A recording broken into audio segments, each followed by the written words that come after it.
हरिओम प्रिय दर्शकों, यदि आपकी मिथुन राशि या मिथुन लग्न है तो इस वीडियो को बहुत ध्यान से देखिएगा, समझिएगा। इस वीडियो में हम समझने वाले हैं बुध राशि परिवर्तन प्रभाव को। ग्रहों के युवराज का अब परिवर्तन होने जा रहा है और ये परिवर्तन मिथुन वालों के लिए बहुत ही महत्वपूर्ण है। क्यों महत्वपूर्ण है, इसमें क्या अच्छा होगा, क्या बुरा होगा, क्या उपाय करने होंगे, क्या सावधानियां रखनी होंगी, कैसी क्या ग्रह स्थिति है, सभी कुछ हम विस्तार से चर्चा करेंगे। प्रिय दर्शकों, बुध का ये जो परिवर्तन है महत्वपूर्ण इसलिए हो जाता है कि ये मिथुन में ही परिवर्तित अब होने वाले हैं, यानी कि अब ये मिथुन राशि में गोचर करेंगे, यानी कि आपके ही राशि में आपके ही लग्न में। यदि आप ये बात को जानते ही होंगे, मुझे लगता है कि बुध ग्रह आपके लिए सबसे महत्वपूर्ण है। आपके राष्ट्रपति हैं, आपके सीएम हैं, आपके प्रधानमंत्री हैं, क्योंकि बुध आपके राशिस बनते हैं, आपके लग्नेश बनते हैं, इसलिए ये बहुत ही महत्वपूर्ण ग्रह माने जाते हैं। और बुध जब आप स्वयं की राशि में ही मिथुन में गोचर करेंगे, यानी आपके लग्न में ही गोचर करेंगे, और इसमें एक बड़ा ही दिव्य योग बनता है, जो कि कई योगों का निर्माण हो रहा है। उसमें से एक बड़ा दिव्य योग बनेगा, उसकी हम चर्चा करेंगे। बुध 6 जून को अपना राशि परिवर्तन करेंगे, मिथुन में आएंगे और 22 जून तक मिथुन में रहेंगे। फिर 22 जून को अपना परिवर्तन करेंगे और कर्क राशि में चले जाएंगे। तो ये जो गोचर काल है लगभग 17 दिनों का है और 14 मई से ही देवगुरु बृहस्पति मिथुन में पहले से ही गोचर कर रहे हैं, जिससे कि बुध और देवगुरु बृहस्पति की युति होगी, जिससे ज्ञान योग का निर्माण होगा।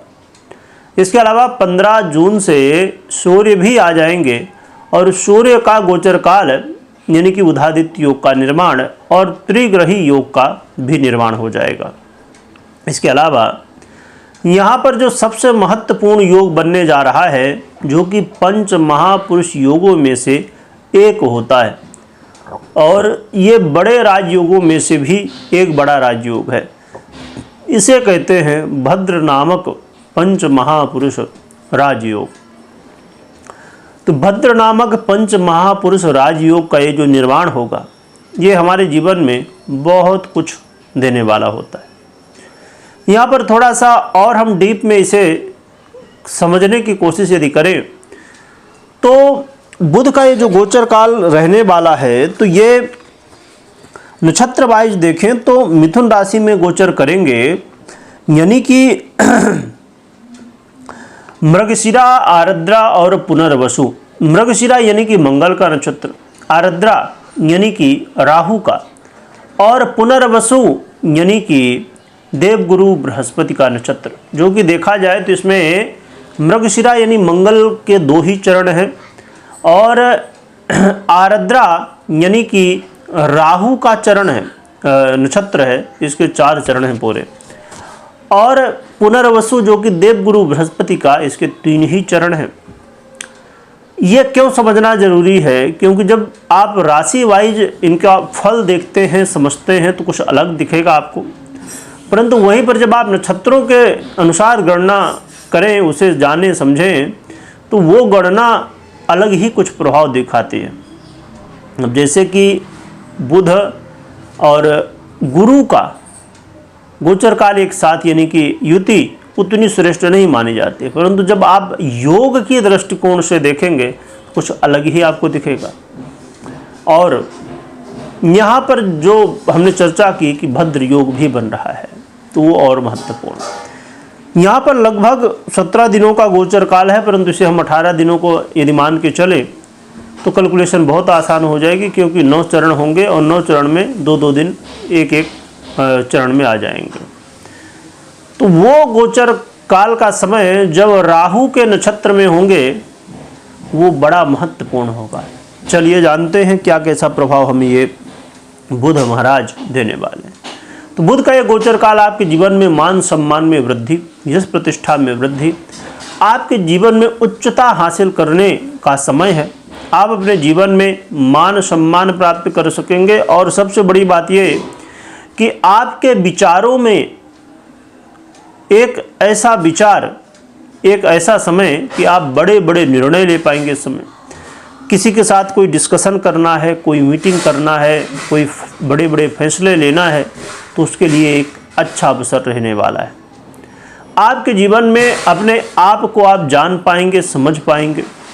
जब व्यक्ति अपने आप को जान लेता है, समझ लेता है, तो वो व्यक्ति बहुत कुछ कर सकता है। और हमारे जो फैसले हैं, हमारे निर्णय हैं, वो सबसे महत्वपूर्ण है, क्योंकि जहाँ भी आज हम हैं तो इन्हीं निर्णयों को लेके हैं। हमारे निर्णय ही है जहाँ आज हमें पहुँचाए हुए हैं। और व्यापारियों के लिए एक बहुत बड़ा अवसर रहेगा। व्यापारियों को धन लाभ, अपने व्यापार में वृद्धि देखने को मिलने वाले। जो लोग पार्टनरशिप में व्यापार करते हैं, उनके बीच कई बार आरोप प्रत्यारोप या शंकाओं की स्थिति बन जाती है। तो ऐसे समय में ये आपके शंकाओं को दूर करने वाला, आपके पार्टनरशिप में मजबूती लाने वाला समय होगा। दाम्पत्य जीवन, मैरिज लाइफ में यदि किसी विषय को लेके अनमन है, किसी विषय को लेके कन्फ्यूजन है, वाद विवाद है और उसे आप दूर करना चाहते हैं, तो इसके लिए अच्छा अवसर रहने वाला है। और यदि आप अपने जीवन में सुखों में वृद्धि चाहते हैं, हर एक व्यक्ति चाहता है कि हमारे जीवन में लग्जरी हो, हमारे जीवन में सुख हो, घर हो, गाड़ी हो, बंगला हो, हर एक चीज़ें, तो ये एक अच्छा अवसर है जो कि आपके सुखों में वृद्धि। किसी मित्र का, किसी अपने व्यक्ति का, किसी विश्वास पात्र व्यक्ति का आपको इस समय सहारा मिल सकता है और उसके हेल्प से आपको बड़ा लाभ हो सकता है। तो देखा जाए तो ये जो बुध का गोचर काल है बहुत ही श्रेष्ठ है। आपके जीवन में कई क्षेत्रों में बड़े बदलाव ला सकता है। परंतु मैं हमेशा कहा करता हूँ, फिर से कह दूँ कि कभी भी कोई भी निर्णय यदि आप ले रहे हैं तो अपनी पर्सनल कुंडली विश्लेषण करने या तो करवाने के बाद ही निर्णय लीजिए, मात्र गोचर के आधार पर नहीं। आपने जो ये सुना ये अभी गोचर के आधार पर, क्योंकि आधा प्रभाव ये गोचर और आधा आपकी कुंडली, इसीलिए दोनों को देखना समझना बेहद जरूरी है। रही बात उपाय की, तो आप भगवान विष्णु की आराधना करिए, जिससे आपके जीवन में और अच्छे परिणाम देखने को मिल सकते हैं। वीडियो देखने के लिए बहुत बहुत धन्यवाद।